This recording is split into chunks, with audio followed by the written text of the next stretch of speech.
That headline, China pledges $30 billion a year to buy ag imports from the U.S. Joining us now, Michael McKee, Bloomberg National Economics and Policy Correspondent. My first instinct was poo-pooing $30 billion, but that's a lot. That's going to be like double what we saw in 2017.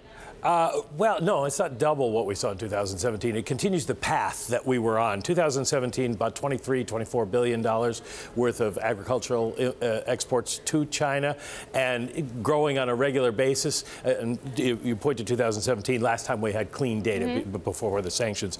And so on a continually expanding basis, as the country gets bigger, as its demands get bigger, that's not a bad target to hit. It kind of says that they would get back to normal. They would consider the United States. This is not like 60 billion? This is a total of 30 billion? Because the headline seems to imply it's 30 billion more. Well, that's the hard part. I mean, what would they, first of all, if they were buying 23 billion 2 years ago, 60 billion would be an awful lot of agricultural products that what would they do with? It's hard to know exactly what this means. We know that the 30 billion is, kind of what would be a normal path for U.S. agriculture. Not a bad one at all, and not a bad outcome.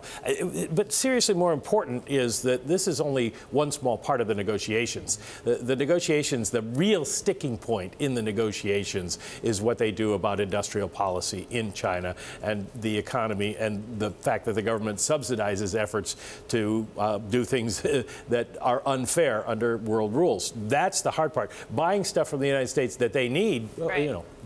That's good for us, but it's not going to solve the problem. Well, it's not going to solve that problem, and it's going to be very difficult to solve that problem. But there are other things as well. The reports from Bloomberg today are they're going to have a memorandum of understanding on things like intellectual property and technology transfer and market access. And in fairness to the president, if they do come up with these, and if they are enforceable, it's two big ifs, but if they did that, we would have a deal with China that we haven't had before that would be better than it was. Yeah, it would be if they do that, and if those memoranda result in a deal.